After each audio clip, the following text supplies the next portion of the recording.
to be jolly. Don we now our gay apparel, troll the ancient Yuletide carol.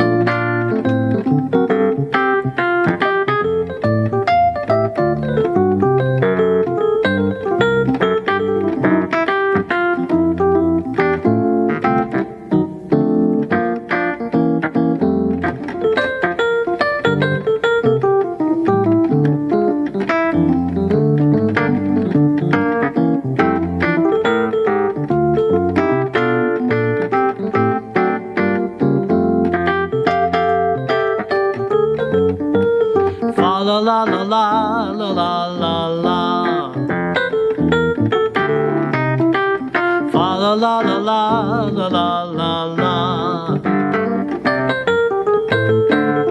Fa la la la la la la la. Fa la la la la la la la.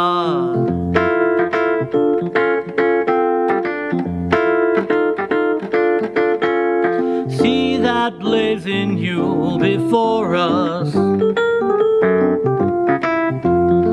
Strike the harp and join the chorus. Follow me in merry measure, while I tell of Yuletide treasure. Fa la la la la la la la la. Fa la la la la. La la, la la.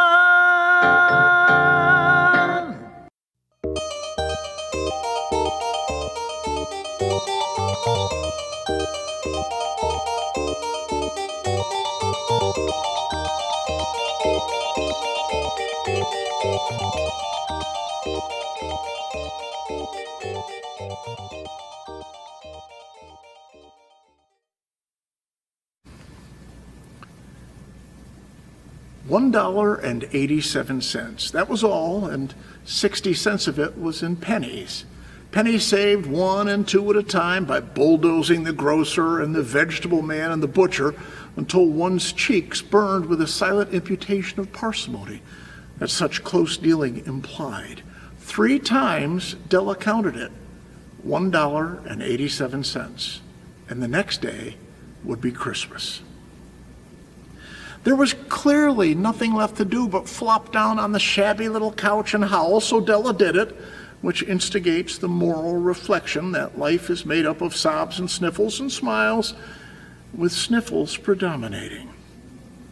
While the mistress of the home is gradually subsiding from the first stage to the second, take a look at the home. A furnished flat at $8 a week. It did not exactly beggar description, but it certainly had that word on the lookout for the Mendency squad. In the vestibule below was a letterbox into which no letter would go, and an electric button from which no mortal finger could coax a ring. Also appertaining thereunto was a card bearing the name Mr. James Dillingham Young. The Dillingham had been flung to the breeze during a former period of prosperity when its possessor was being paid $30 a week. Now, with the income shrunk to $20, well, the letters of Dillingham look blurred, as though they were thinking seriously of contracting to a modest and unassuming D. But whenever Mr. James Dillingham Young came home and reached his flat above, he was called Jim and greatly hugged by Mrs. James Dillingham Young, already introduced to you as Della, which is all very good. Della finished her cry and attended to her cheeks with a powder rag. She stood by her window and looked out dully at a gray cat walking a gray fence in a gray backyard. Tomorrow would be Christmas Day, and she had only $1.87 with which to buy Jim a present. She'd been saving every penny she could for months, with this result. $20 a week doesn't go far. Expenses had been greater than she had calculated. They always are. Only $1.87 to buy a present for Jim, her Jim. Many a happy hour she had spent planning for something nice for him, something fine and rare and sterling, something just a little bit near to being worthy of the honor of being owned by Jim. There was a pier glass between the windows of her room.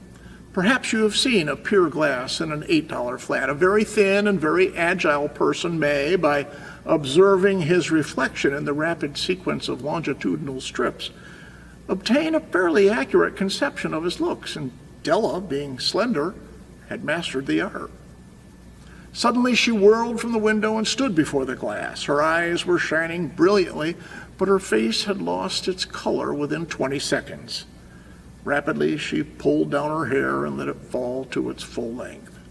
Now, there were two possessions of the James Dillingham Youngs in which they both took mighty pride in. One was Jim's gold watch, which had been his father's and his grandfather's too. The other was Della's hair. Had the Queen of Sheba lived in the flat across the air shaft, Della would have let her hair hang out the window someday to dry, just to depreciate Her Majesty's jewels and gifts.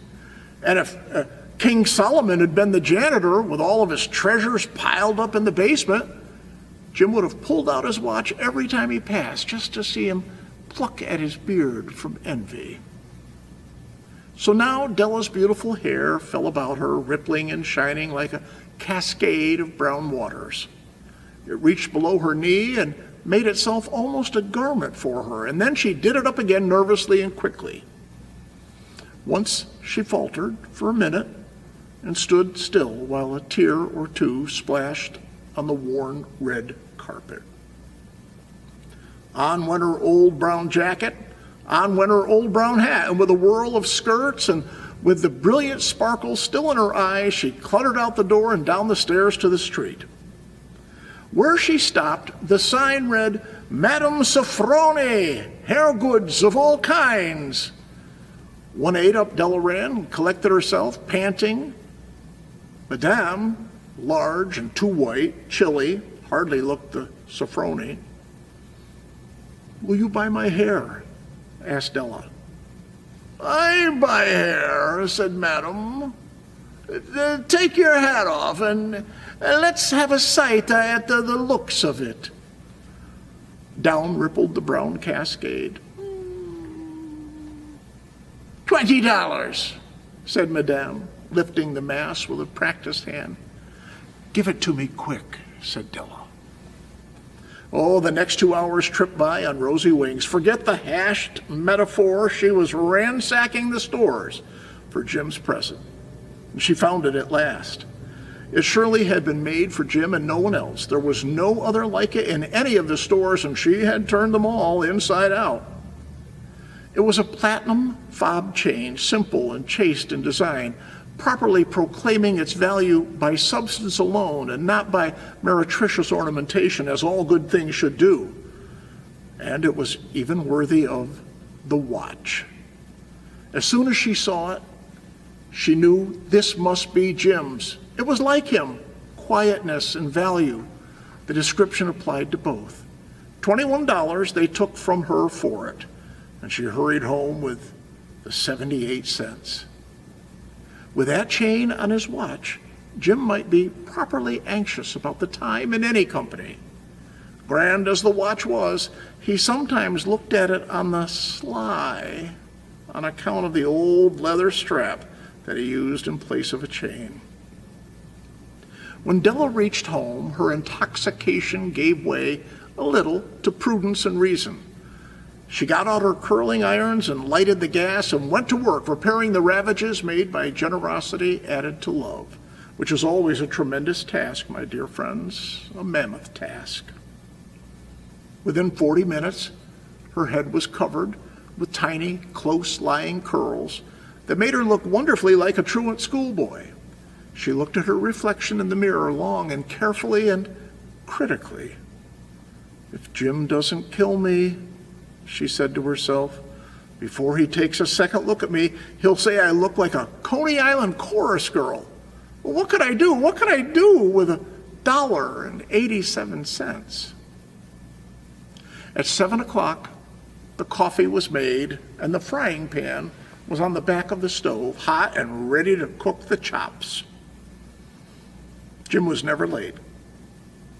Della doubled the fob chain in her hand and sat on the corner of the table near the door that he always entered. And then she heard his step on the stair way down on the first flight. She turned white for just a moment. She had a habit of saying little silent prayers about the simplest everyday things, and now she whispered, "Please, God, make him think I am still pretty." The door opened, and Jim stepped in and closed it. He looked thin and very serious, poor fellow. He was only 22 and to be burdened with a family. He needed a new overcoat. He was without gloves. Jim stepped inside the door as immovable as a setter at the scent of quail. His eyes were fixed upon Della, and there was an expression in them that she could not read, and it terrified her. It was not anger, nor surprise, nor disapproval, nor horror, nor any of the sentiments that she had been prepared for. He simply stared at her fixedly and with that peculiar expression on his face. Della wriggled off the table and went for him. "Jim, darling," she cried, "don't look at me that way. I had my hair cut off and I sold it because I couldn't have lived through Christmas without giving you a present. It'll grow out again. You won't mind, will you? I just had to do it. My hair grows awfully fast. Say Merry Christmas, Jim, and let's be happy. You don't know what a beautiful, nice gift I've got for you." "You've cut off your hair?" asked Jim laboriously, as if he had not arrived at that patent fact yet, even after the hardest mental labor. "Cut it off and sold it," said Della. "Don't you like me just as well anyhow? I'm me without my hair, ain't I?" Jim looked around the room curiously. "You say your hair is gone?" he said, with an air of almost idiocy. "You needn't look for it," said Della. "It is sold. I tell you, it's sold and gone too. It's Christmas Eve, boy. Be good to me, for it went for you. Maybe the hairs of my head were numbered," she went on with a sudden serious sweetness, "but nobody could ever count my love for you. Shall I put the chops on, Jim?" Out of his trance, Jim seemed quickly to wake. He unfolded his Della, and for 10 seconds now, let us regard with discreet scrutiny some inconsequential object in the other direction. $8 a week or $1 million a year, what's the difference? A mathematician or a wit would give you the wrong answer. The Magi brought valuable gifts, but that was not among them. This dark assertion will be illuminated later on. Jim drew a package from his overcoat pocket and threw it on the table. "Don't make any mistake, Dell," he said, "about me. I don't think there's anything in the way of a haircut or a shave or a shampoo that could make me like my girl any less. But if you'll unwrap the package that I brought, you may see why you had me going a while at first." White fingers and nimble tore at the string and paper, and then an ecstatic scream of joy, and then, alas, a quick feminine change to hysterical tears and wails, necessitating the immediate employment of all the comforting powers of the Lord of the Flat. For there lay the combs, the set of combs, side and back, that Della had worshipped for long in a Broadway window. Beautiful combs, pure tortoise shell with jeweled rims, just the shade to wear in the beautiful vanished hair. They were expensive combs, she knew, and her heart had simply craved and yearned over them without the least hope of ever having possession. And now they were here, but the tresses that should have adorned the coveted adornments were gone. But she hugged them to her bosom, and at length she was able to look up with dim eyes and a smile and say, "My hair grows so fast, Jim." And then Della leaped up like a little singed cat and cried, "Oh, oh!" Jim had not even seen his beautiful present yet. She held it out to him eagerly upon her open palm. The dull, precious metal seemed to flash with the reflection of her bright and ardent spirit. "Isn't it a dandy, Jim? I hunted all over town to find it. You'll have to look at the time 100 times a day now. Give me your watch. I want to see how it looks on it." Instead of obeying, Jim tumbled down on the couch and put his hands under the back of his head and smiled. "Dell," he said, "let's put our Christmas presents away and keep them a while. They're too nice to use just at present. I sold the watch to get the money to buy your combs. Now suppose you put the chops on." The Magi, as you know, were wise men, wonderfully wise men who brought gifts to the babe in the manger. They invented the art of giving Christmas presents. Being wise, their gifts were no doubt wise ones, possibly even bearing the privilege of exchange in case of duplication. And here I have lamely related to you the uneventful chronicle of two foolish children in a flat who most unwisely sacrificed for each other the greatest treasures of their house. But in a last word to the wise of these days, let it be said that of all who give gifts, these two were the wisest. Of all who give and receive gifts, such as they are the wisest. Everywhere, they are the wisest. They are the Magi.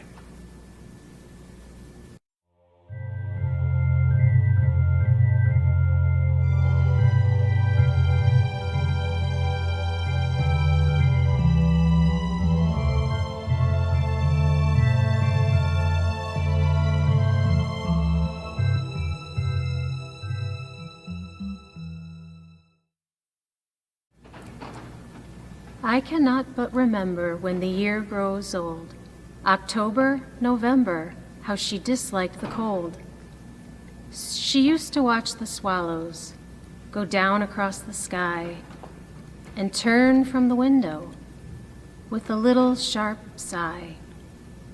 And often when the brown leaves were brittle on the ground and the wind in the chimney made a melancholy sound, she had a look about her that I wish I could forget, the look of a scared thing sitting in a net.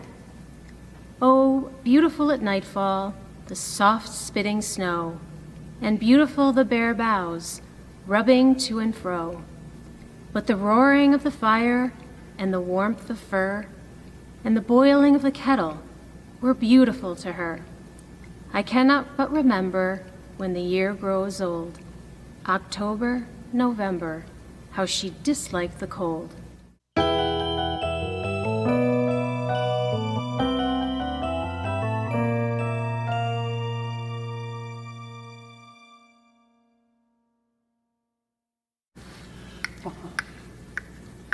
On December 5 and 20, boom, boom, boom. On December 5 and 20, boom, boom, boom. Oh, a child was born this night, so rosy white, so rosy white. Son of Mary, Virgin Holy, in a stable mean and lowly, boom, boom, boom. On December 5 and 20, boom, boom, boom, boom. On December 5 and 20, boom, boom. On December's most important day, Let us be gay, let us be gay. We go first to church and then we have the sweetest buns and candy. Boom, boom, boom, boom, boom. God will send us days of feasting. Boom, boom, boom, boom. God will send us days of feasting. Boom, boom, boom. Both in hot months and in cold, for young and old, for young and old. When we tell the holy story, ever singing of His glory. Boom, boom, boom.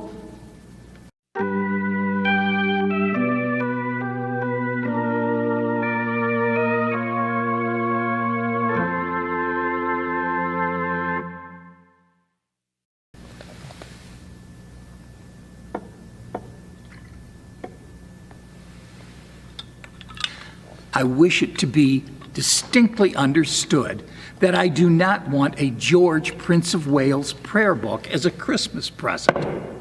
That fact cannot be too widely known.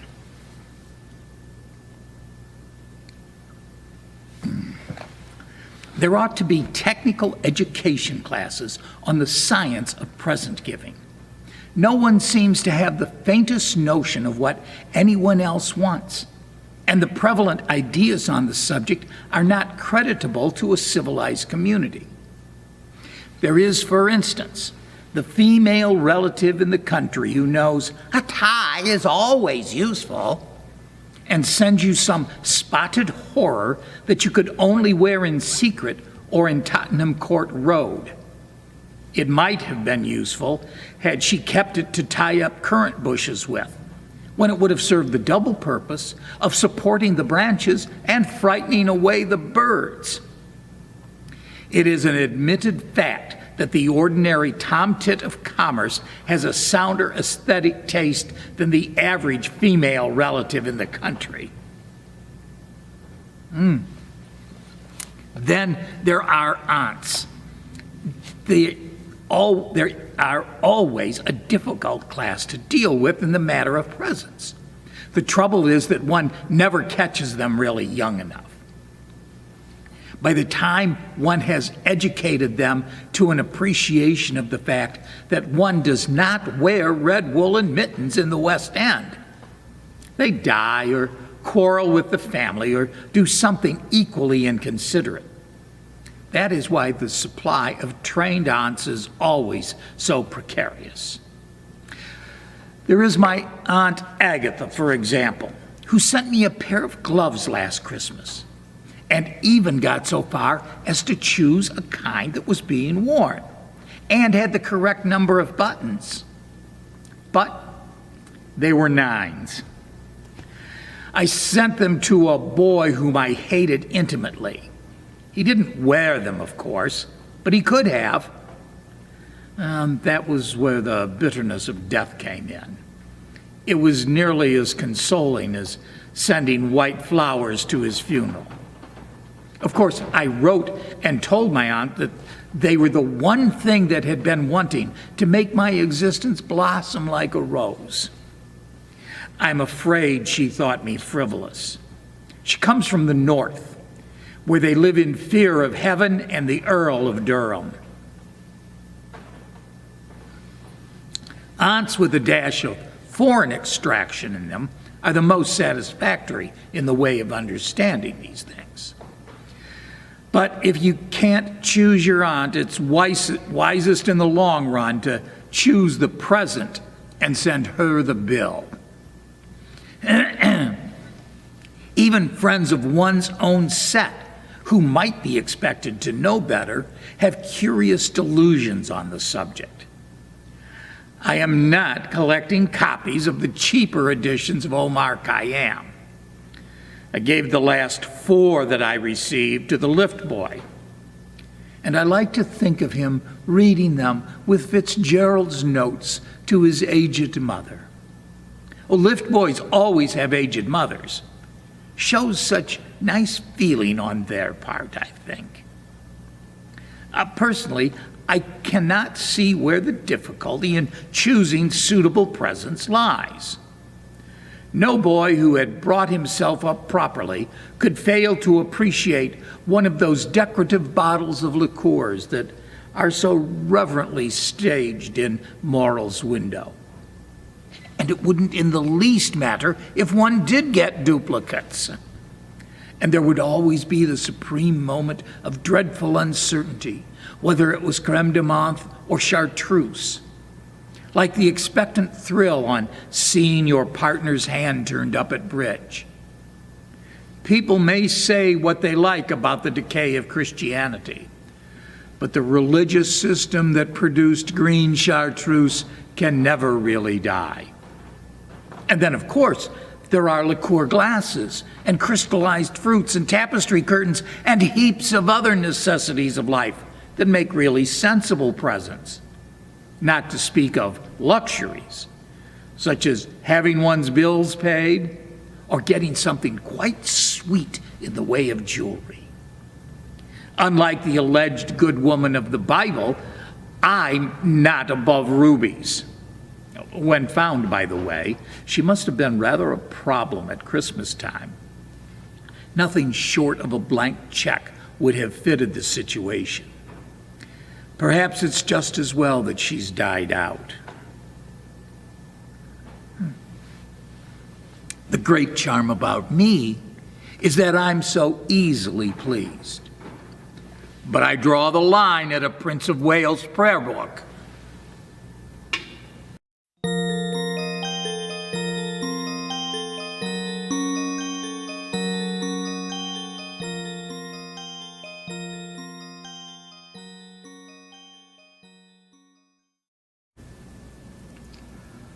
Whose woods these are, I think I know. His house is in the village, though. He will not see me stopping here to watch his woods fill up with snow. My little horse must think it queer to stop without a farmhouse near, between the woods and frozen lake, the darkest evening of the year. He gives his harness bells a shake to ask if there's some mistake. The only other sound's the sweep of easy wind and downy flake. The woods are lovely, dark and deep, but I have promises to keep, and miles to go before I sleep, and miles to go before I sleep.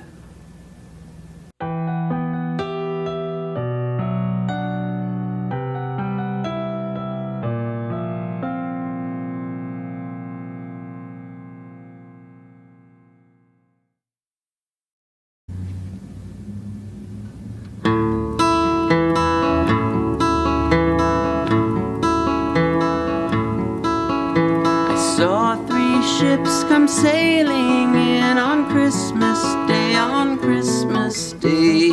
Saw 3 ships come sailing in on Christmas Day in the morning.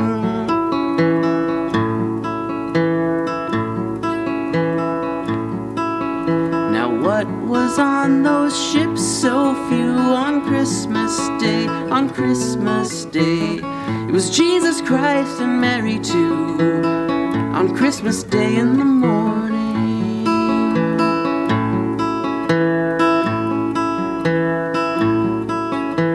Tell me, where did those ships sail on Christmas Day, on Christmas Day?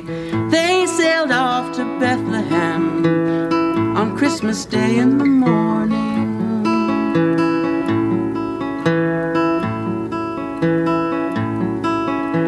All the bells on earth shall ring on Christmas Day, on Christmas Day.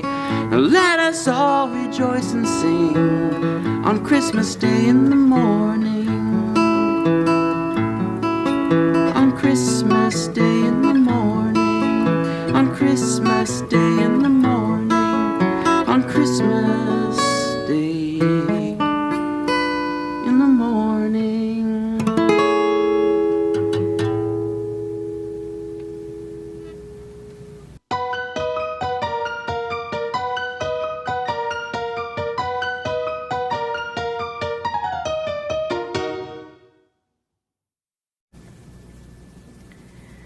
There was once a velveteen rabbit, and in the beginning he was really splendid.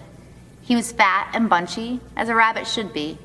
His coat was spotted brown and white, and he had real thread whiskers, and his ears were lined with pink sateen.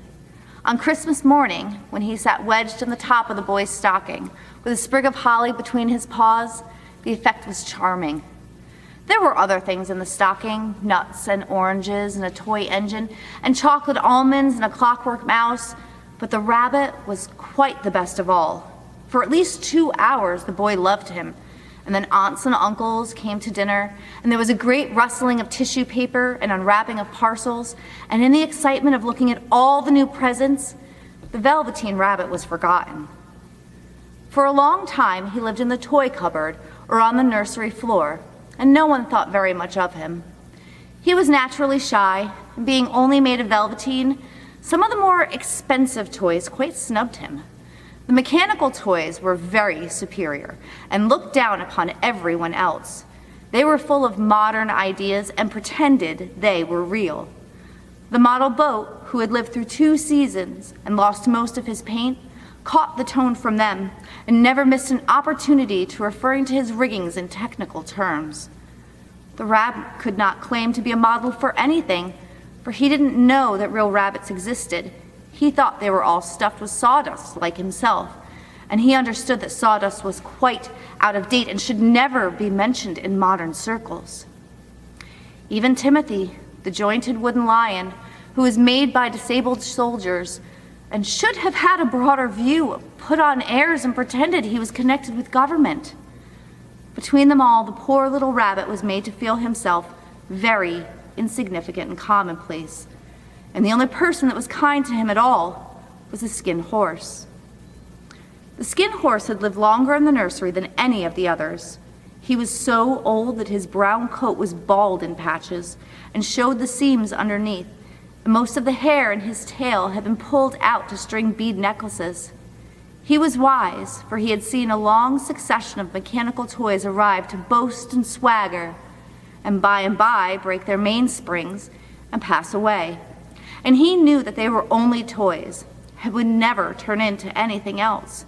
For nursery magic is very strange and wonderful, and only those playthings that were old and wise and experienced, like the skin horse, understood all about it. "What is real?" asked the rabbit one day when they were lying side by side near the nursery fender before Nana had come to tidy the room. "Does it mean having things that buzz inside you and a stick-out handle?" "Real isn't how you're made," said the skin horse. "It's a thing that happens to you when a child loves you for a long, long time, not just to play with, but really loves you. Then you become real." "Does it hurt?" asked the rabbit.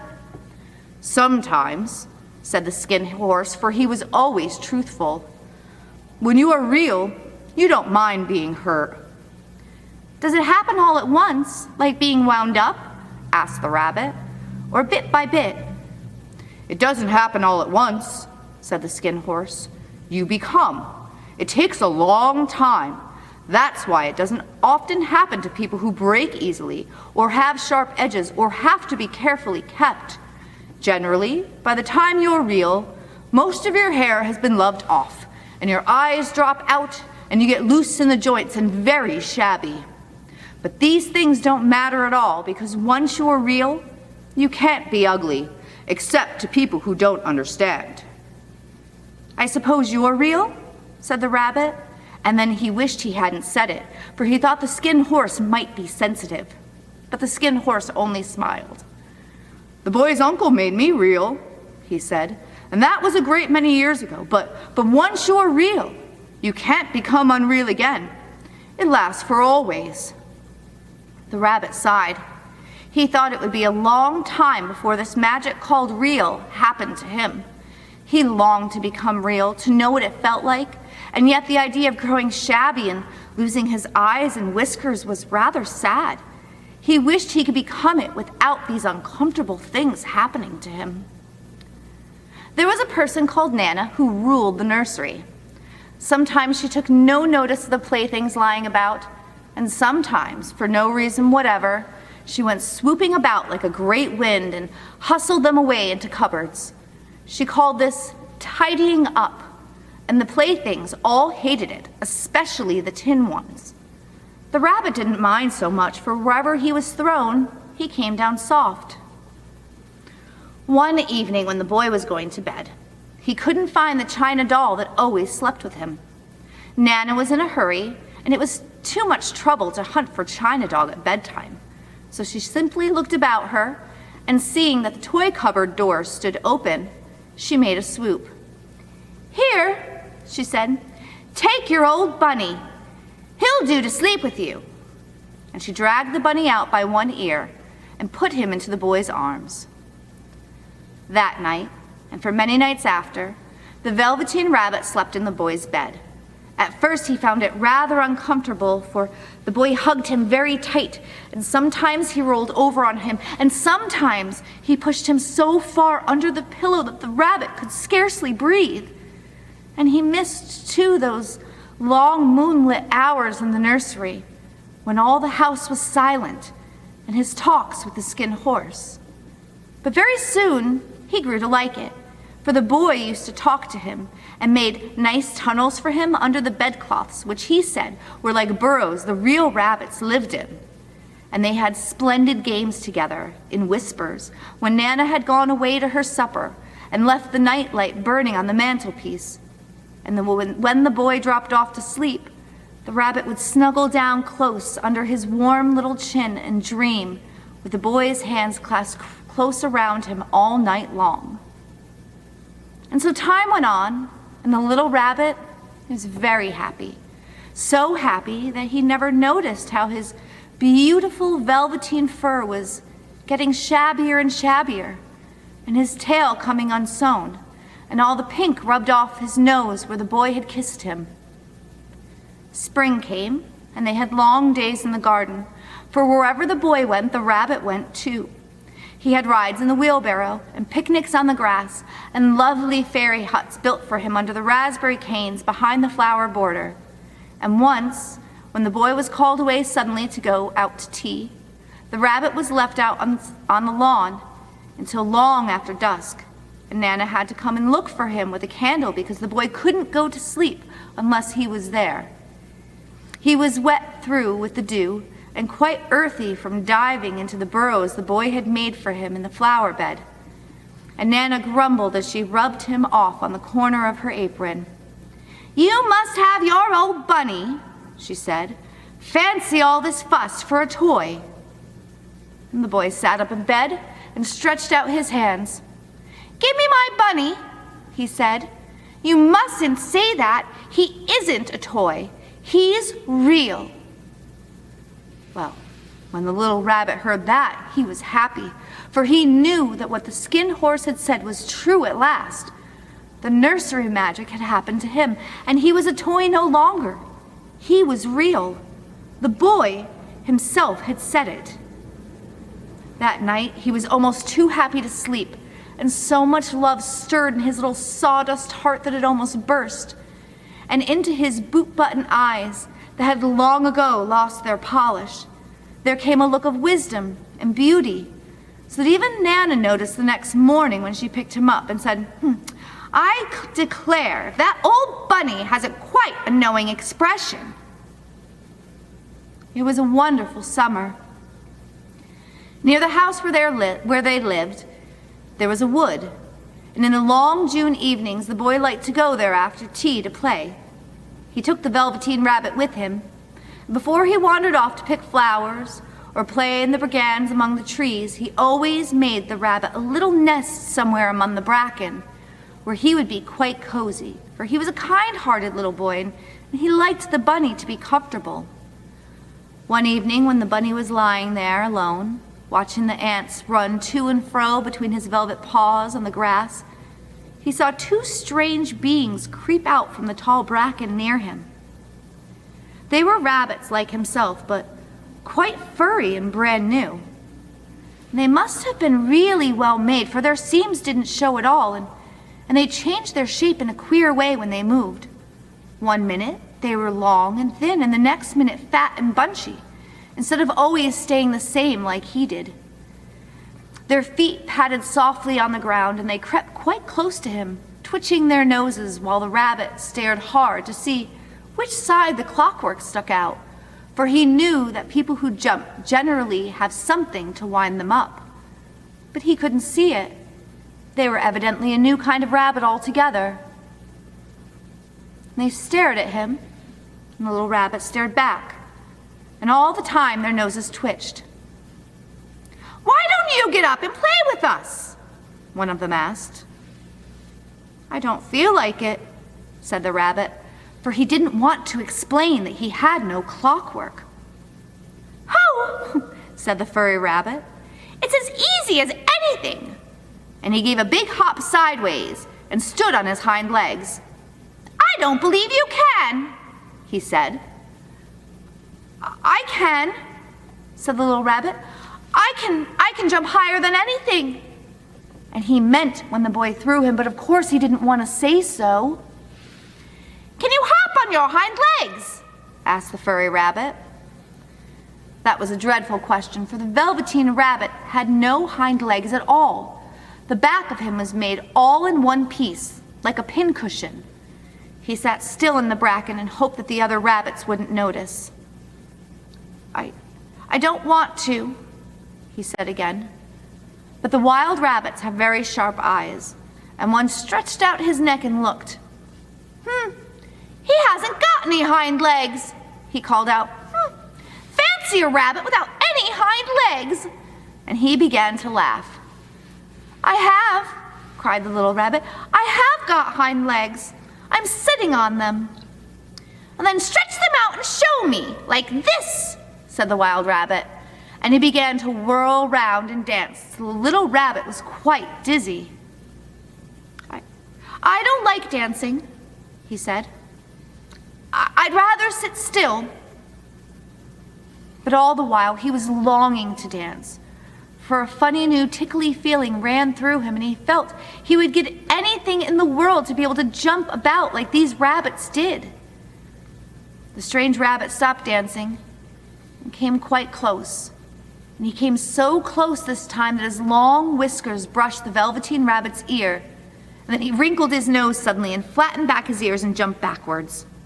He doesn't smell right, he exclaimed. He isn't a rabbit at all. He isn't real. I am real, said the little rabbit. I am real. The boy said so. And he nearly began to cry. Just then, there was a sound of footsteps, and the boy ran past near them. And with a stomp of the feet and a flash of the white tails, the two strange rabbits disappeared. Oh, come back and play with me, called the little rabbit. Oh, do come back. I know I am real. But there was no answer. Only the little ants ran to and fro, and the bracken swayed gently where the two strangers had passed. The Velveteen Rabbit was all alone. Oh dear, he thought. Why did they run away like that? Why couldn't they stop and talk to me? For a long time he lay very still, watching the bracken and hoping that they would come back. But they never returned. And presently the sun sank lower, and the little white moths fluttered out, and the boy came and carried him home. Weeks passed, and the little rabbit grew very old and shabby, but the boy loved him just as much. He loved him so hard that he loved all of his whiskers off, and the pink lining of his ears turned gray, and his brown spots faded. He even began to lose his shape, and he scarcely looked like a rabbit anymore, except to the boy. To him, he was always beautiful, and that was all the little rabbit cared about. He didn't mind how he looked to other people, because the nursery magic had made him real. And when you're real, shabbiness doesn't matter. And then, one day, the boy was ill. His face grew very flushed, and he talked in his sleep, and his little body was so hot that it burned the rabbit when he held him close. Strange people came and went in the nursery, and a light burned all night, and through it all the little Velveteen Rabbit lay there, hidden from sight under the bedclothes, and he never stirred, for he was afraid if they found him, someone might take him away, and he knew that the boy needed him. It was a long, weary time, for the boy was too ill to play, and the little rabbit found it rather dull with nothing to do all day long. But he snuggled down patiently and looked forward to the time when the boy shall be well again, and they would go out in the garden amongst the flowers and the butterflies and play splendid games in the raspberry thicket like they used to. All sorts of delightful things he planned. And while the boy lay half asleep, he crept up close to the pillow and whispered them in his ear. And presently the fever turned, and the boy got better. And he was able to sit up in bed and look at picture books, while the little rabbit cuddled close to his side. And one day, they let him get up and dress. It was a bright, sunny morning, and the window stood wide open. They had carried the boy out on the balcony, wrapped in a shawl, and the little rabbit lay tangled up among the bedcloths, thinking. The boy was going to the seaside tomorrow. Everything was arranged, and now it only remained to carry out the doctor's orders. They talked about it all, while the little rabbit lay under the bedclothes with just his head peeping out and listened. The room was to be disinfected, and all the books and toys that the boy had played with in the bed must be burnt. Hurrah, thought the little rabbit, tomorrow we shall go to the seaside. For the boy had often talked of the seaside, and he wanted very much to see the big waves coming in and the tiny crabs and the sand castles. Just then, Nana caught sight of him. "How about his old bunny?" she asked. "That?" said the doctor. "Why, it's a mass of scarlet fever germs. Burn it at once." "What? Nonsense! Get him a new one. He mustn't have that anymore." And so the little rabbit was put into a sack with the old picture books and a lot of rubbish, and carried out to the end of the garden behind the fowl house. That was a fine place to make a bonfire, only the gardener was too busy just then to attend to it. He had potatoes to dig and green peas to gather, and the next morning he promised he would come quite early and burn the whole lot. That night the boy slept in a different bedroom, and he had a new bunny to sleep with him. It was a splendid bunny, all white plush with real glass eyes, but the boy was too excited to care very much about it, for tomorrow he was going to the seaside, and that in itself was such a wonderful thing he could think of nothing else. And while the boy was asleep, dreaming of the seaside, the little rabbit lay among the old picture books in the corner behind the fowl house, and he felt very lonely. The sack had been left untied, and so by wriggling a bit, he was able to get his head through the opening and look out. He was shivering a little, for he'd always been used to sleeping in a proper bed, and by this time his coat had worn so thin and threadbare from hugging that it was no longer any protection to him. Nearby he could see the thicket of raspberry canes, growing tall and close like a tropical jungle, in whose shadow he had played with the boy on bygone mornings. He thought of all those long sunlit hours in the garden, how happy they were, and a great sadness came over him. He seemed to see them all pass by before him, each more beautiful than the other. The fairy huts in the flower bed, the quiet evenings in the woods where he lay in the bracken, and little ants ran over his paws, and the wonderful day that he first knew that he was real. He thought of the skin horse, so wise and gentle, and all that he had told him. Of what use was it to be loved and lose one's beauty and become real, if it all ended like this? And a tear, a real tear, trickled down his little shabby velvet nose and fell to the ground. And then a strange thing happened. For where the tear had fallen, a flower grew out of the ground, a mysterious flower, not at all like any that grew in the garden. It had slender green leaves the color of emeralds, and in the center of the leaves a blossom like a golden cup. It was so beautiful that the little rabbit forgot to cry and just lay there watching it. And presently the blossom opened, and out of it there stepped a fairy.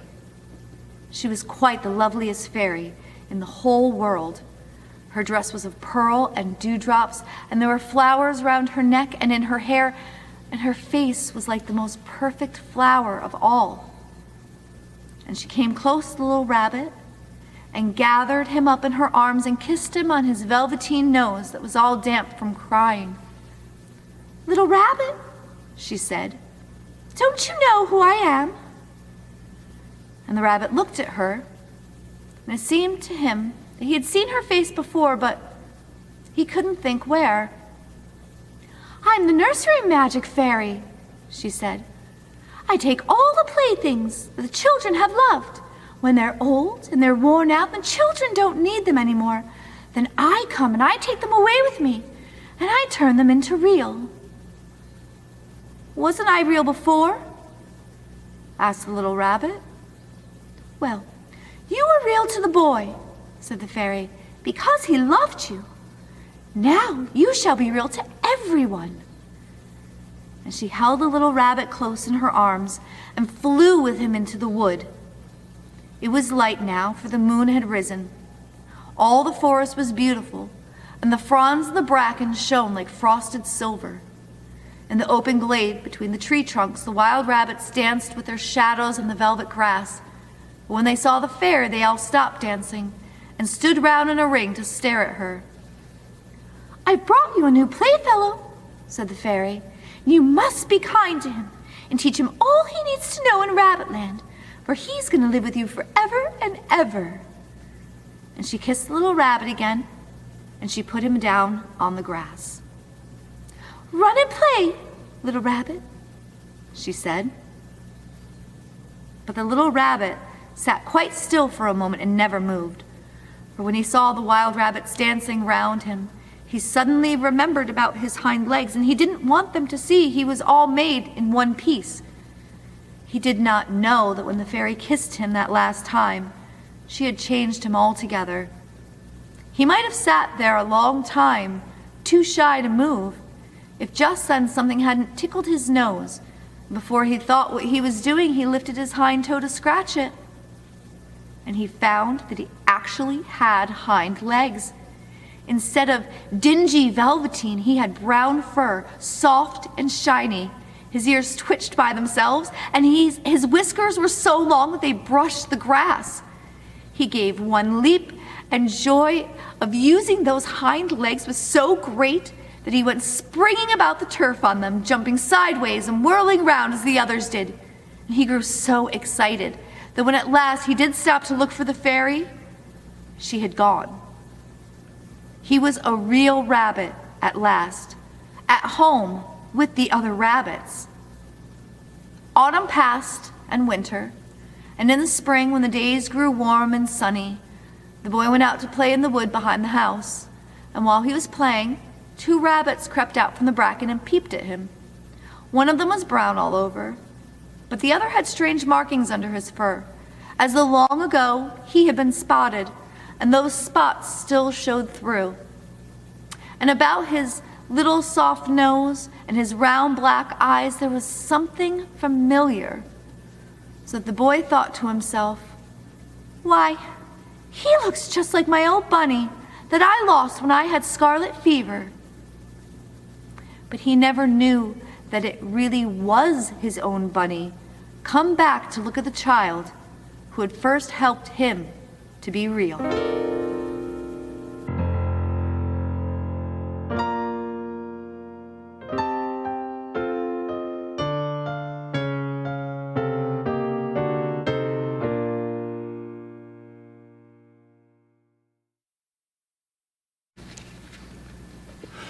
God came down on earth to dwell. Glory, hallelujah. Praise to him, we sing Noel. Glory, hallelujah. Mary bore a baby son. Glory, hallelujah. He is Jesus, Holy One. Glory, hallelujah. Noel, Noel, Noel, Noel, we sing Noel. God has sent to earth a Son. Noel, Noel, Noel, Noel, we sing Noel. God has sent to earth a Son. Came the wise men from afar. Glory, hallelujah. While away the guiding star. Glory, hallelujah. Bands of angels from on high. Glory, hallelujah. Sing rejoicing in the sky. Glory, hallelujah. Noel, Noel, Noel, Noel, we sing Noel. God has sent to earth a Son. Noel, Noel, Noel, Noel, we sing Noel.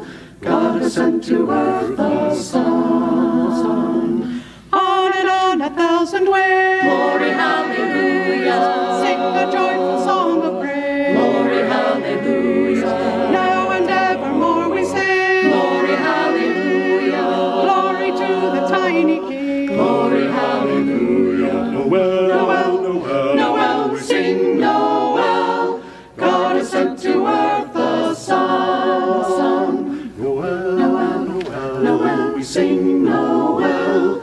God has sent to earth a Son. Noel, Noel, Noel, Noel, Noel, Noel, Noel, Noel, Noel, Noel. We sing Noel.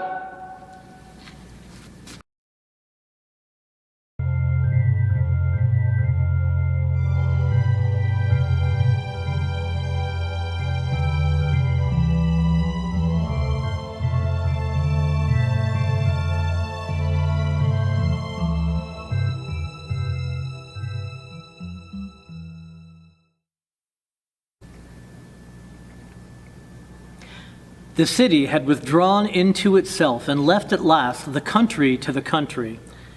When between whirls of snow not come to lie and whirls of foliage not yet laid, there drove a stranger to our yard, who looked the city, yet did in country fashion, in that there he sat and waited till he drew us out a buttoning coats to ask him who he was. He proved to be the city come again to look for something it had left behind and could not do without and keep its Christmas. He asked if I would sell my Christmas trees, my woods, the young fir balsams, like a place where houses all are churches and have spires. I hadn't thought of them as Christmas trees. I doubt if I was tempted for a moment to sell them off their feet to go in cars and leave the slope behind the house all bare, where the sun shines now no warmer than the moon. I'd hate to have them know it if I was. Yet more, I'd hate to hold my trees except as others hold theirs or refuse for them beyond the time of profitable growth, the trial by market everything must come to. I dallied so much with the thought of selling. Then whether from mistaken courtesy and fear of seeming short of speech, or whether from hope of hearing good of what was mine, I said, there aren't enough to be worthwhile. I could soon tell how many they would cut. You let me look them over. You could look, but don't expect I'm going to let you have them. Pasture they spring in, some in clumps too close that lop each other of boughs, but not a few quite solitary and having equal boughs all round and round. The latter he nodded yes to, or paused to say beneath some lovelier one, with a buyer's moderation, that would do. I thought so too, but wasn't there to say so. We climbed the pasture on the south, crossed over, and came down on the north. He said, 1,000. 1,000 Christmas trees, at what a piece? He felt some need of softening that to me. 1,000 trees would come to $30. Then I was certain I had never meant to let him have them, never show surprise. But $30 seemed so small beside the extent of pasture I should strip. 3 cents, for that was all they figured out apiece. 3 cents, so small beside the dollar. Friends that I should be writing to within the hour would pay in cities for good trees like those. Regular vestry trees, whole Sunday schools could hang enough on to pick off enough. 1,000 Christmas trees I didn't know I had, worth 3 cents more to give away than sell, as may be shown by a simple calculation. Too bad I couldn't lay one in a letter. I can't help wishing I could send you one, in wishing you herewith a Merry Christmas.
Mary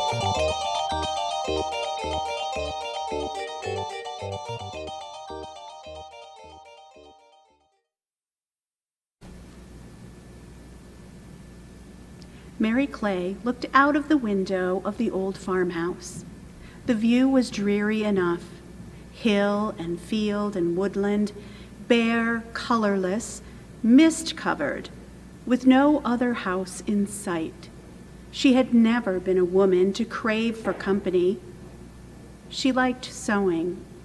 She was passionately fond of reading. She was not fond of talking. Probably, she could have been very happy at Crom Farm, alone.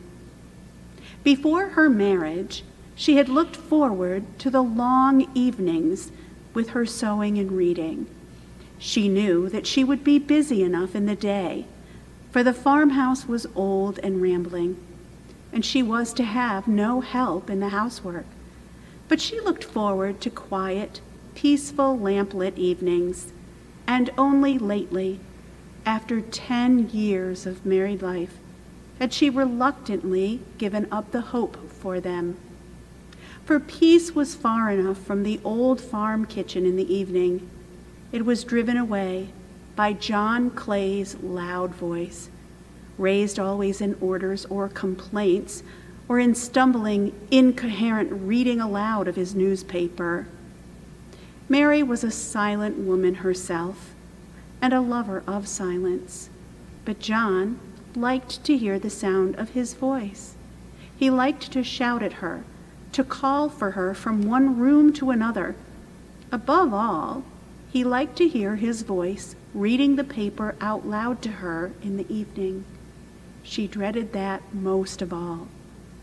It had lately seemed to jar on her nerves till she felt she must scream aloud, his voice going on, raucous and sing-songy, became unspeakingly irritating.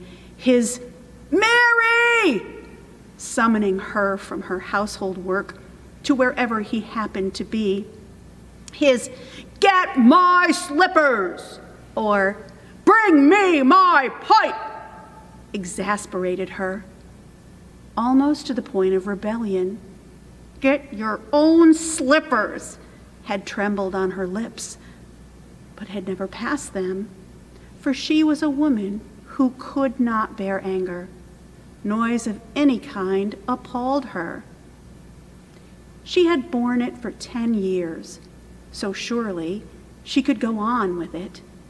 Yet today, as she gazed hopelessly at the wintry countryside, she became acutely conscious that she could not go on with it. Something must happen. Yet what was there that could happen? It was Christmas the next week. She smiled ironically at the thought. Then she noticed the figure of her husband coming up the road. He came in at the gate and round to the side door.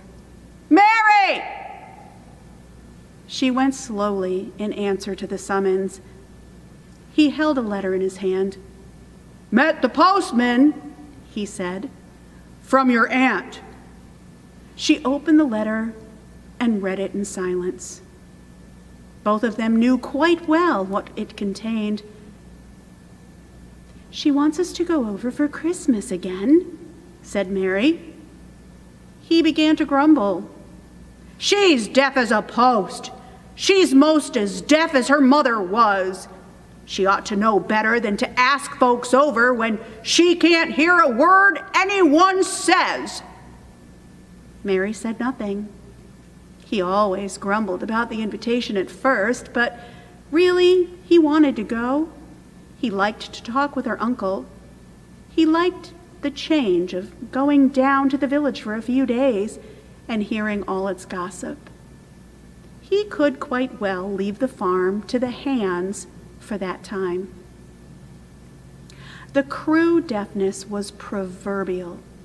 Mary's great-grandmother had gone stone deaf at the age of 35. Her daughter had inherited the affliction of her granddaughter. The aunt with whom Mary had spent her childhood had inherited it also at exactly the same age. "All right," he said at last, grudgingly, as though in answer to her silence. "We'd better go. Write and say we'll go." It was Christmas Eve. They were in the kitchen of her uncle's farmhouse.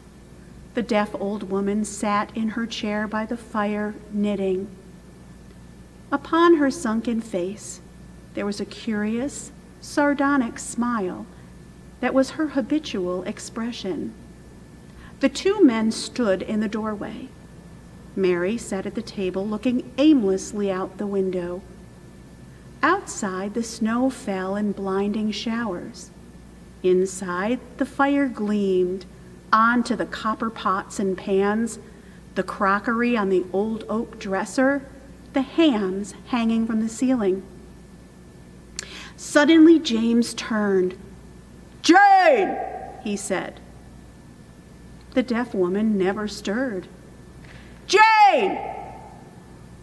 Still, there was no response upon the enigmatic old face by the fireside.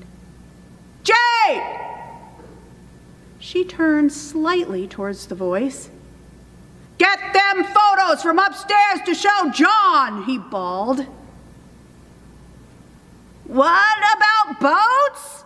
she said. "Photos!" roared her husband. "Coats?" she quavered. Mary looked from one to the other. The man made a gesture of irritation and went from the room. He came back with a pile of picture postcards in his hand. "It's quicker to do a thing oneself," he grumbled. "They're what my brother sent from Switzerland, where he's working now. It's a fine land, to judge from the views of it." John took them from his hand. "She gets worse?" he said, nodding towards the old woman. She was sitting, gazing at the fire, her lips curved into the curious smile. Her husband shrugged his shoulders. "Aye, she's nigh as bad as her mother was, and her grandmother. Aye, it takes longer to tell her to do something than to do it myself. And deaf folks get a bit stupid, too. Can't see what you mean? They're best let alone." The other man nodded and lit his pipe. Then James opened the door. "The snow's stopped," he said. "Shall we go to the end of the village and back?" The other nodded and took his cap from behind the door. A gust of cold air filled the room as they went out. Mary took a paper-backed book from the table and came over to the fireplace. "Mary," she started. It was not the sharp, querulous voice of the deaf old woman. It was more like the voice of the young aunt whom Mary remembered in childhood. The old woman was leaning forward, looking at her intently. "Mary, happy Christmas to you." And in spite of herself, Mary answered in her ordinary low tones. "The same to you, Auntie." "Thank you, thank you." Mary gasped. "Aunt, can you hear me speaking like this?" The old woman laughed, silently rocking to and fro in her chair as if with pent-up merriment of years. "Yes, I can hear ye, child. I've always heard you." Mary clasped her hand eagerly. "Then you're cured, Aunt." I'm cured as far as there was ever anything to be cured." "You?" "I was never deaf, child, nor never will be, please God. I've took you all in fine." Mary stood up in bewilderment. You? Never deaf? The old woman chuckled again. No, nor my mother, nor her mother neither. Mary shrank back from her. I don't know what you mean, she said unsteadily. Have you been pretending? I'll make you a Christmas present of it, dearie, said the old woman. My mother made me a Christmas present of it when I was your age, and her mother made her one. I haven't a lass of my own to give it to, so I give it to you. It can come on quite sudden, like, if you want it, and then you can hear what you choose and not hear what you choose. Do you see? She leant nearer and whispered, You're shut out of it all, of having to fetch and carry for them, answer their daft questions and run their errands like a dog. I've watched you, my lass. You don't get much peace, do you? Mary was trembling. Oh, I don't know what to think, she said. I couldn't do it. Do what you like, said the old woman. Take it as a present anyways. The crude deafness for a Christmas present. She chuckled. Use it as you like. You'll find it main amusing anyway. And into the old face there came again that curious smile, as if she carried in her heart some jest fit for the gods of Olympus. The door opened suddenly with another gust of cold air, and the two men came in again, covered with fine snow. I'll not do it, whispered Mary, trembling. We didn't get far. It's coming on again, remarked John, hanging up his cap. The old woman rose and began to lay the supper silently and deftly, moving from cupboard to table without looking up. Mary sat by the fire, motionless and speechless, her eyes fixed on the glowing coals. Any signs of the deafness in her? Whispered James, looking toward Mary. It come on my wife just when she was that age. Aye, so I've heard. Then he said loudly, Mary! A faint pink color came into her cheeks, but she did not show by look or movement that she had heard. James looked significantly at Mary's husband. The old woman stood still for a minute with a cup in each hand and smiled her slow, subtle smile. Merry Christmas.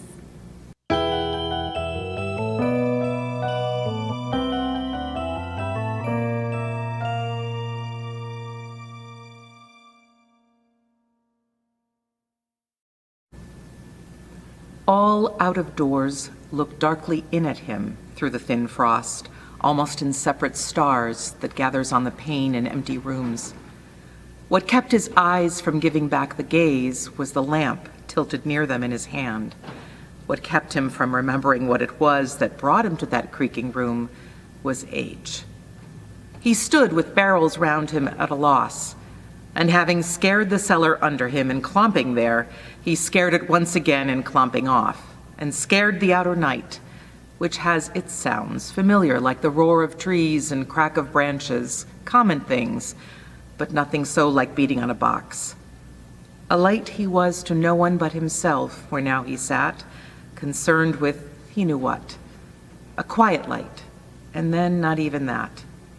He consigned to the moon, such as she was, so late arising, to the broken moon, as better than the sun in any case for such a charge, his snow upon the roof, his icicles along the wall to keep, and slept. The log that shifted with a jolt once in the stove disturbed him, and he shifted and eased his heavy breathing, but still slept. One aged man. One man can't fill a house, a farm, a countryside, or if he can, it's thus he does it of a winter night.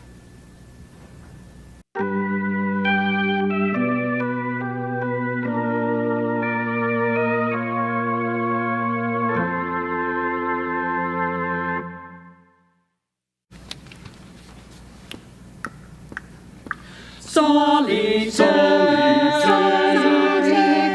unigenito, Christo Dei Filio, Redentori Domino, puero jacenti in praesepio. Eins feines Kinderlein liegt in der Krippelein. Alle lieben Engelein dienen dem Kinderlein.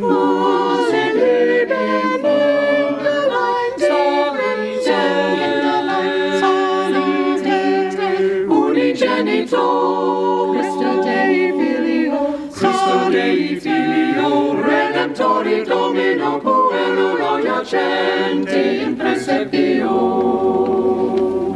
Singt und klingt, Jesu Gottes Kind, und Mariens Sonnenlein, und Mariens Sonnenlein, und sein Leben Jesulein im Krippelein, bei Burgsein und bei Geselein. Ein feines Kinderlein liegt in dem Krippelein. Alle lieben Engelein dienen dem Kinderlein. Alle lieben Engelein dienen dem Kinderlein. Singt, klingt, Jesu Gottes Kind, und Mariens Sonnenlein, und Mariens Sonnenlein, und sein Leben Jesulein im Krippelein, beim Burgsein und bei Geselein.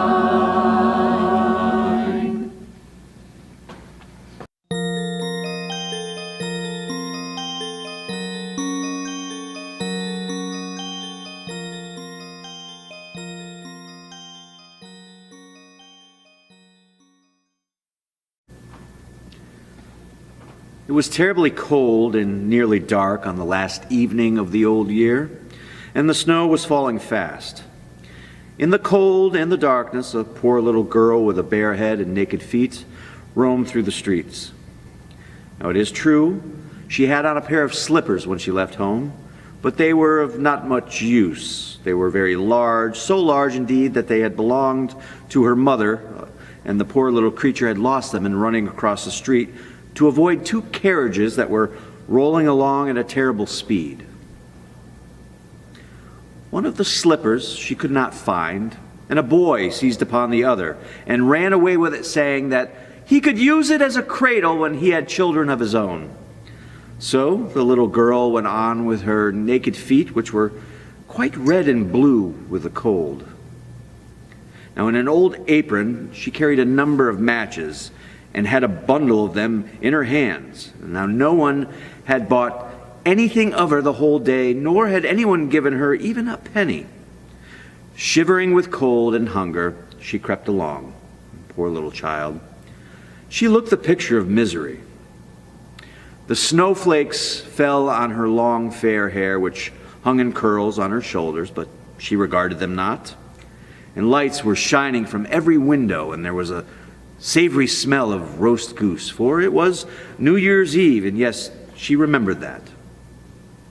Now in a corner between two houses, one of which projected beyond the other, she sank down and huddled herself together. She had drawn her feet under her, but she could not keep off the cold. And she dared not go home, for she had sold no matches and could not even take home even a penny of money. Her father would certainly beat her. Besides, it was almost as cold at home as it was here, for they only had the roof to cover them, through which the wind howled, although the largest holes had been stopped up with straw and rags. Her little hands were almost frozen with cold.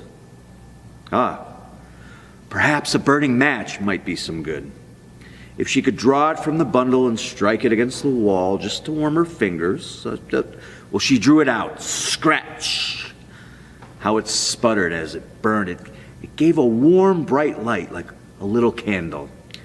As she held her hand over it, it was really a wonderful light. It seemed to the little girl that she was sitting by a large iron stove with polished brass feet and a brass ornament, and how the fire burned, and seemed so beautifully warm that the child stretched out her feet as to warm them when lo, the flame of the match went out and the stove vanished. She only had the remains of the half-burnt match in her hand. She rubbed another match on the wall. It burst into flame, and where its light fell upon the wall, it became transparent as a veil, and she could see into the room. The table was covered with a snowy white tablecloth on which stood a splendid dinner service and a steaming roast goose stuffed with apples and dried plums.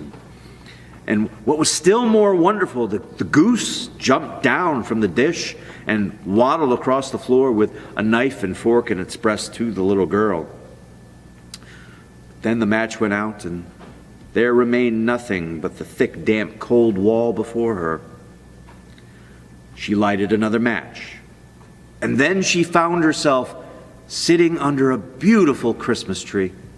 It was larger and more beautifully decorated than the one which she had seen through the glass door at the rich merchant's. Thousands of tapers were burning upon the green branches, and colored pictures like those she had seen in the show windows. They looked down upon it all. The little one stretched out her hand towards them, but the match went out. The Christmas lights rose higher and higher until they looked to her like stars in the sky. Then she saw a star fall, leaving behind it a bright streak of fire. Someone is dying, thought the little girl.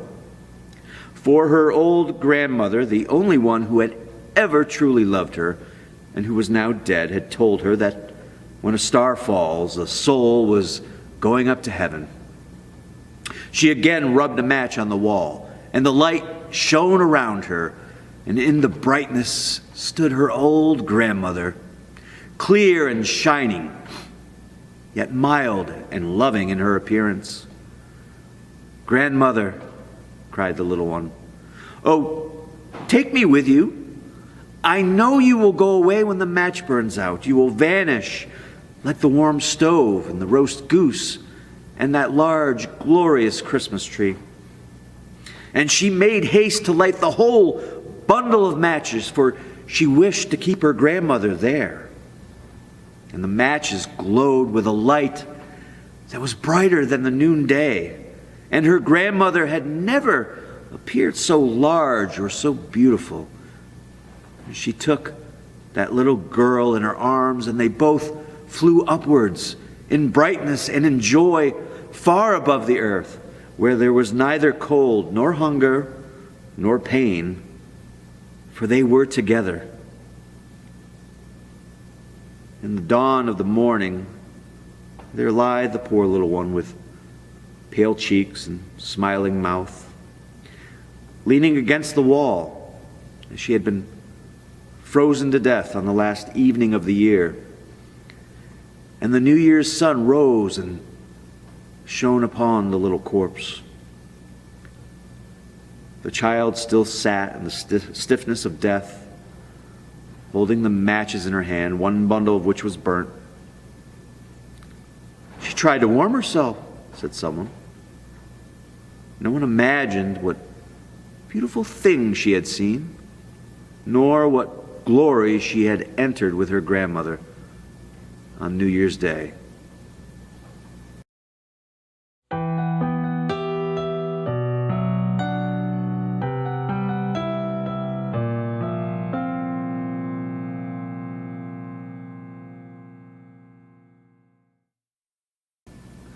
Laura Virginia O'Hanlon was born on July 20th, 1889. When she was 8 years old, she asked her father, Philip, a coroner's assistant on Manhattan's Upper West Side, whether Santa Claus really existed. O'Hanlon suggested that she write a letter to the editor of The Sun, one of the important New York newspapers, assuring her that, if you see it in The Sun, it's so. She did just that, and her letter landed on the desk of Francis Pharcellus Church, an editor at The Sun. Church knew that there was no avoiding the question. He must answer, and he must answer truthfully. He began his reply, which was to become one of the most memorable and most reprinted editorials in newspaper history. Here is his answer, printed as an unsigned editorial on September 21st, 1897. Dear Editor, I am 8 years old. Some of my little friends say there is no Santa Claus. Papa says if you see it in the sun, it's so. Please tell me the truth. Is there a Santa Claus? Virginia O'Hanlon, 115 West 95th Street. Virginia, your little friends are wrong.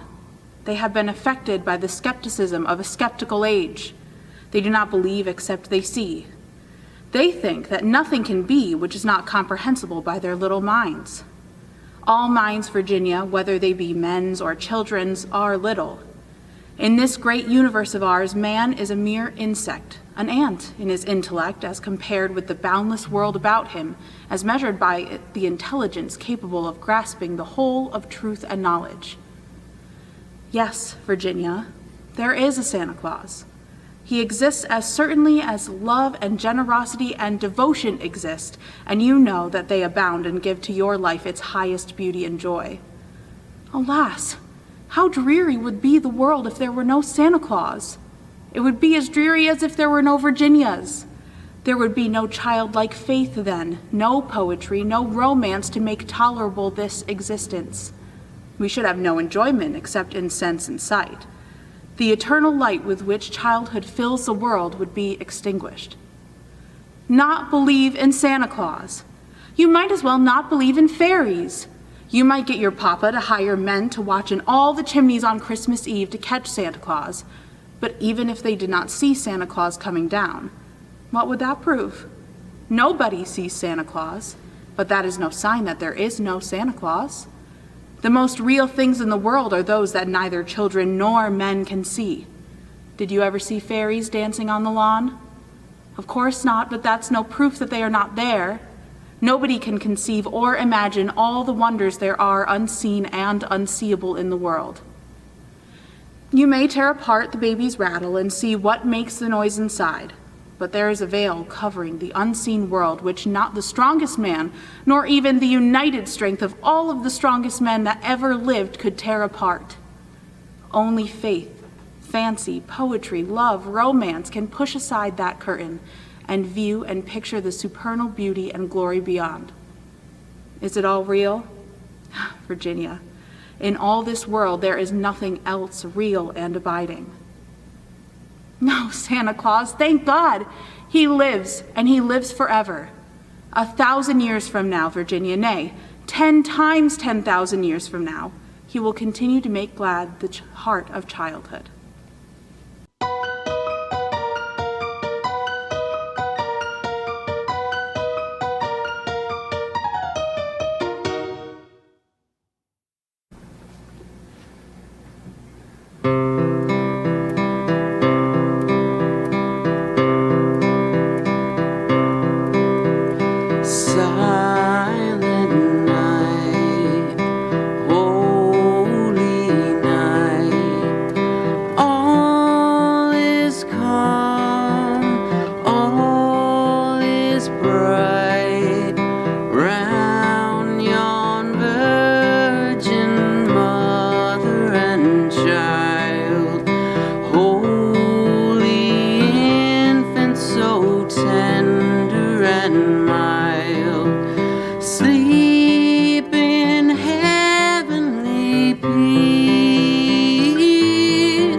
They say that there is nothing sadder than victory except defeat.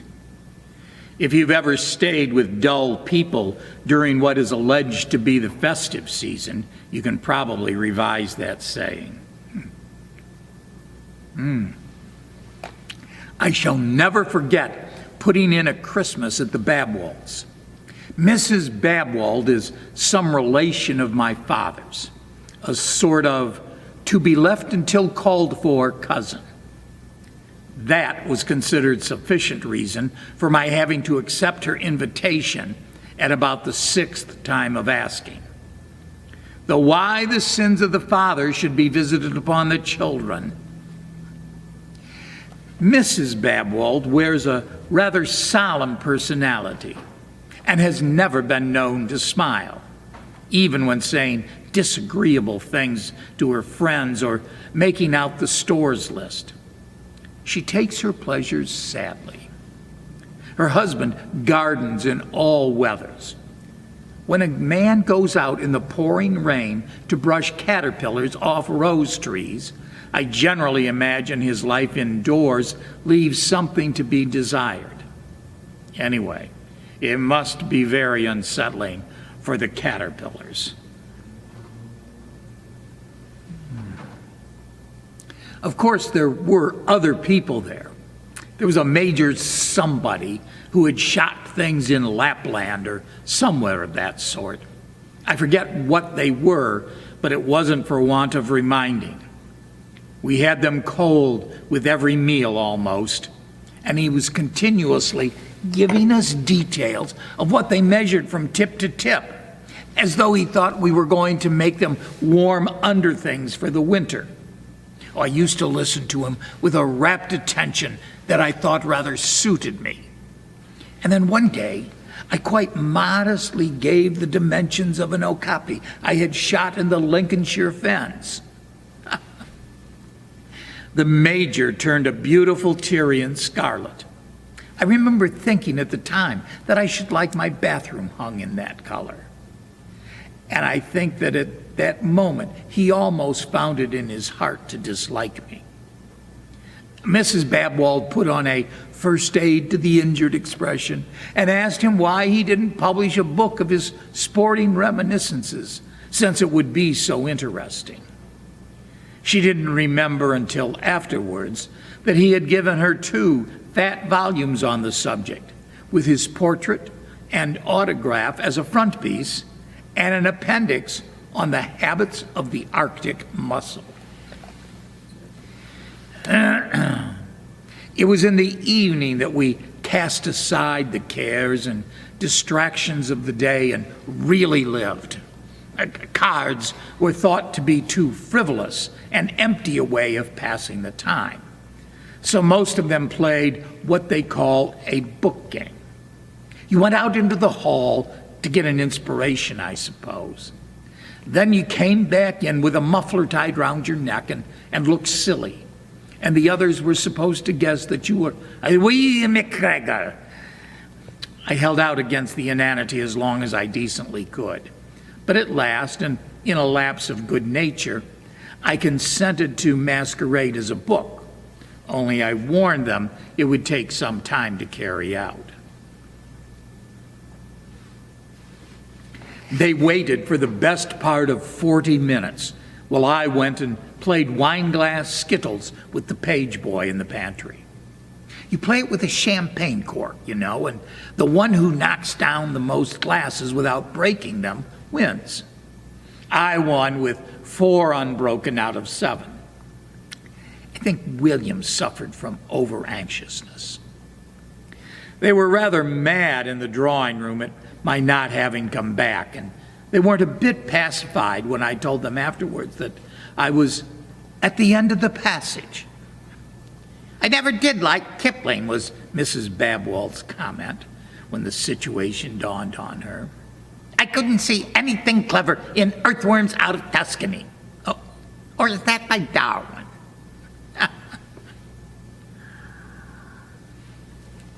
Of course, these games are very educational, but personally, I prefer bridge. On Christmas evening, we were supposed to be especially festive in the old English fashion.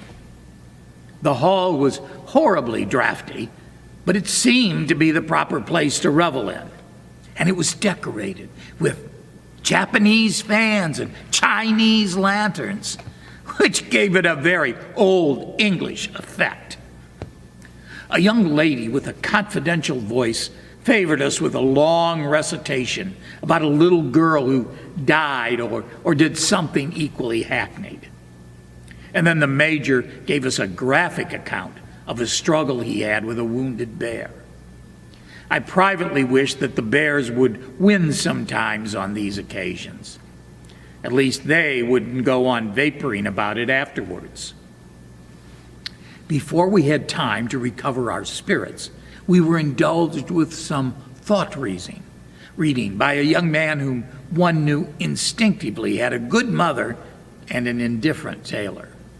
The sort of young man who talks unflaggingly through the thickest soup and smooths his hair dubiously as though he thought it might hit back. Now, the thought reading was rather a success. He announced that the hostess was thinking about poetry, and she admitted that her mind was dwelling on one of Austen's odes, which was near enough. I fancy she had really been wondering whether a scrap end of mutton and some cold plum pudding would do for the kitchen dinner the next day.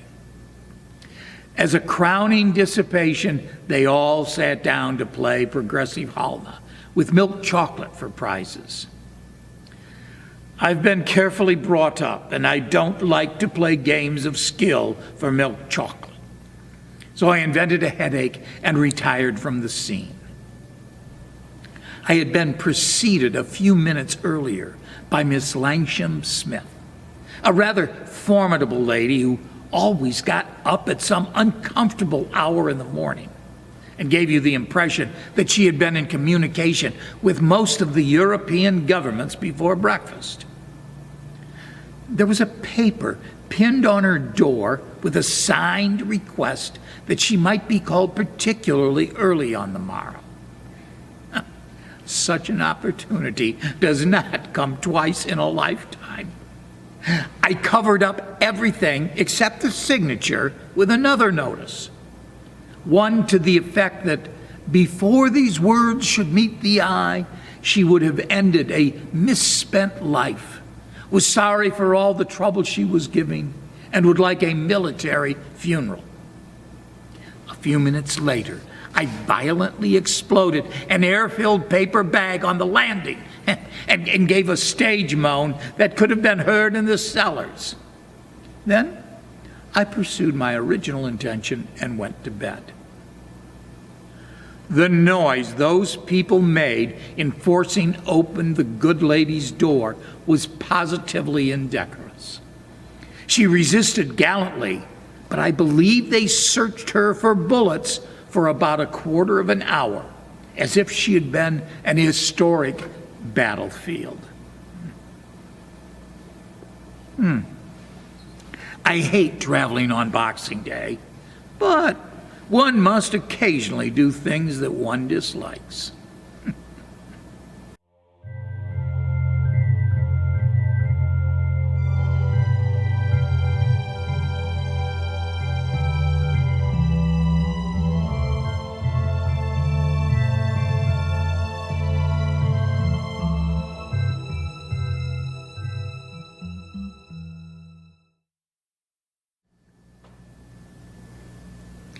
A visit from St. Nicholas.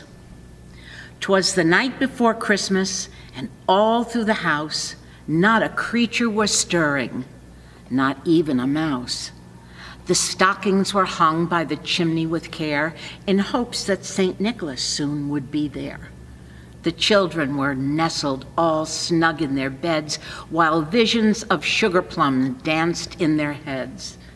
And Mama in her kerchief, and I in my cap, had just settled our brains for a long winter's nap. When out on the lawn there arose such a clatter, I sprang from the bed to see what was the matter. Away to the window I flew like a flash, tore open the shutters and threw up the sash. The moon on the breast of the new-fallen snow gave a luster of midday to objects below. When, what to my wondering eyes should appear, but a miniature sleigh and 8 tiny reindeer, with a little old driver so lively and quick, I knew in a moment it must be Saint Nick. More rapid than eagles his courses they came, and he whistled and shouted and called them by name. Now Dasher, now Dancer, now Prancer and Vixen, on Comet, on Cupid, on Donder and Blitzen, to the top of the porch, to the top of the wall, now dash away, dash away, dash away all. As dry leaves that before a wild hurricane fly when they meet with an obstacle mount to the sky, so up to the housetop the coursers they flew, with a sleigh full of toys, and St. Nicholas too. And then, in a twinkling, I heard on the roof the prancing and pawing of each little hoof. As I drew in my head and was turning around, down the chimney St. Nicholas came with a bound. He was dressed all in fur from his head to his foot, and his clothes were all tarnished with ashes and soot. A bundle of toys he had flung on his back, and he looked like a peddler just opening his sack. His eyes, how they twinkled, his dimples, how merry. His cheeks were like roses, his nose like a cherry. His droll little mouth was drawn up like a bow, and the beard on his chin was as white as the snow. The stump of a pipe he held tight in his teeth, and the smoke, it encircled his head like a wreath. He had a broad face and a little round belly that shook when he laughed like a bowl full of jelly. He was chubby and plump, a right jolly old elf, and I laughed when I saw him in spite of myself. A wink of the eye and a twist of his head soon gave me to know I had nothing to dread. He spoke not a word, but went straight to his work and filled all the stockings, then turned with a jerk and laying his finger aside of his nose and giving a nod, up the chimney he rose. He sprang to his sleigh, to his team gave a whistle, and away they all flew like the down of a thistle. But I heard him exclaim ere he rode out of sight, "Happy Christmas to all, and to all a good night."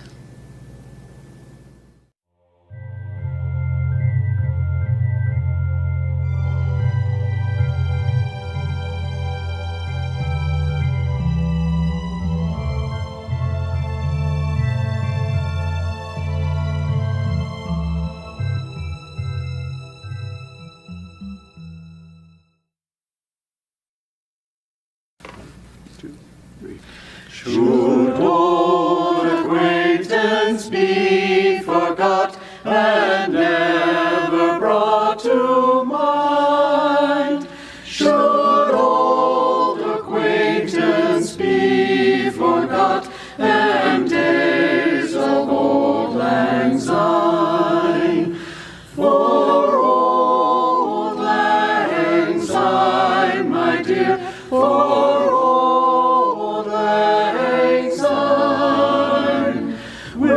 take a cup of kindness yet for old lang syne.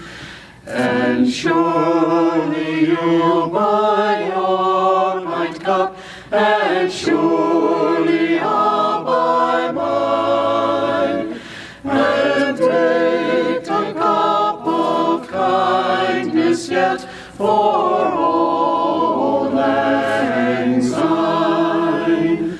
For old lang syne, my dear, for old lang syne, we'll take a cup of kindness yet for old lang syne.